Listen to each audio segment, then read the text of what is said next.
பூமியின் ராஜாக்களுக்கெல்லாம் அதிபதியாகிய இயேசுவின் நாமத்தினாலே இதை பார்க்கிற எல்லா ராஜாக்களையும் ராணிகளையும் வாழ்த்துகிறேன், வரவேற்கிறேன். ராஜரீக அபிஷேகத்தை தொடர்ந்து விசுவாசிங்க, உங்கள் வாயினால் அறிக்கை பண்ணுங்க. இன்னைக்கு ஒரு ராஜரீக நல்ல செய்தி உங்களோட நான் சொல்ல விரும்புகிறேன். எரேமியா 6வது அதிகாரத்தில் பூர்வத்தில் இருக்கக்கூடிய வழியை விசாரித்து நல்ல வழியை தெரிந்து கொள்ளுங்கள்னு நாம் படிக்கிறோம்.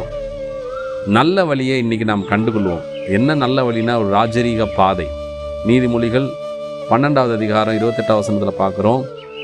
நீதியின் வழியிலே, நீதியின் பாதையிலே ஜீவன் உண்டாம், அங்கு மரணம் இல்லையாம். இந்த நீதியின் பாதையாகிய ராஜ பாதையை நாம் எல்லாரும் தெரிந்துக்கிறோம். இன்றைக்கி ராஜாக்களாகிய நம்ம நீதியின் பாதையாகிய ராஜ பாதையே நம்ம தெரிந்து கொள்ளாதனால நீதிமொழிகள் 1வது அதிகாரம் 15 வசனத்தில் பார்க்குறோம். துன்மார்க்கர் சொல்கிறாங்க, வா என் வழிக்கு வான்னு சொல்லி கூப்பிடுறாங்க. இன்றைக்கி உலக வழியில், அந்த பாதையில், நெருக்கமான பாதையில், மரணம் நிறைஞ்சிருக்கிற பாதையில் இன்றைக்கி ராஜாக்களாகிய நம்ம தெரிந்தோ தெரியாமலோ போயிட்டுருக்குறோம். இனிமேல் நம்ம ராஜரீக பாதைக்கு நேராய், ராஜாவுடைய பாதைக்கு நேராய் நாம் நடப்போம். ஏன்னா இயேசு கிறிஸ்து நடந்த ராஜரீக பாதையில் என்ன நடக்குது? மரித்து போன ஒரு வாலிபனை கொண்டு வர்றாங்க. அந்த ராஜ பாதையில் மரணம் இல்லையாம். நம்ம நீதியின் பாதையில் பார்த்தோம் ஜீவன் உண்டுன்னு. ராஜ பாதையிலே மரணம் தோற்று போனது. இயேசு கிறிஸ்து எந்த பகுதியிலெல்லாம் நடந்து போனாரோ அந்த ராஜ பாதையிலே மரணம் தோற்று போனது. மரித்து போன வாலிபன் உயிரோடு இருந்துச்சான். அது மட்டும் நடக்கலை.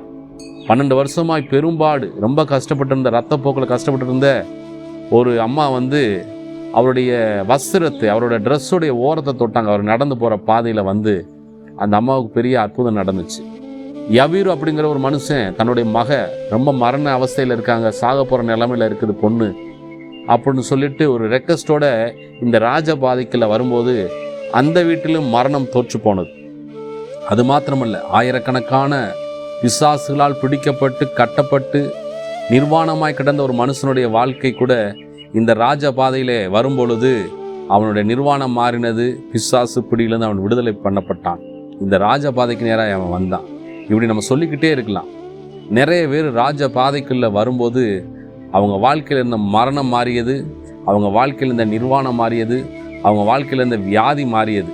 இந்த ராஜ பாதையை தயவு செய்து நாம் ராஜாக்களாகிய நாம் மறந்துடாமல் இந்த பாதையிலே நடக்க பழகி கொள்வோம். ஒவ்வொரு நாளும் இந்த ராஜ பாதையிலே ஜீவன் இருக்குது. தொடர்ந்து நீங்கள் பேசுங்க, நான் நடக்கிற பாதையிலே ஜீவன் உண்டு. ராஜாதி ராஜாவாகிய இயேசுவை பின்பற்றுகிற அந்த பாதையிலே மரணம் கிடையாது. மரணம் தோற்று போய்விட்டது, சிலுவையிலே தோற்று போய்விட்டது. நான் நடக்கிற ஒவ்வொரு நாளும் எனக்கு ஜீவன் உண்டு. என் பாதையில் மரணம் இல்லைன்னு சொல்லுங்கள். உங்கள் சரீரத்தில் மரணம் இல்லைன்னு சொல்லுங்கள். உங்களுடைய குடும்பத்துக்குள்ளே மரணம் இல்லைன்னு சொல்லுங்கள். உங்கள் பொருளாதாரத்தில் மரணம் இல்லைன்னு சொல்லுங்கள்.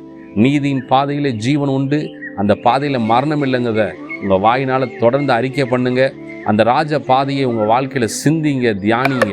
வேறொரு பாதையை உலகத்தில் இருக்கிற மனுஷங்க காமிச்சாங்கன்னா போகாதீங்க. தொடர்ந்து இந்த ராஜ பாதையில் தொடர்ந்து நடங்க. உங்கள் வாழ்க்கையில் ராஜரீக மேன்மைகளும் உயர்வுகளும் உங்கள் வாழ்க்கையை தொடர்ந்து ஒட்டிக்கொள்ளுங்கிறதை நான் சொல்லி முடிக்கிறேன். கர்த்தர் உங்களை இன்னும் ஆசீர்வதிப்பார். இன்னும் தொடர்ந்து நல்ல ராஜரீக செய்திகளை கேட்க இதை தொடர்ந்து கவனிங்க. கர்த்தருக்கு மகிமை உண்டாவதாக. ஆமென்.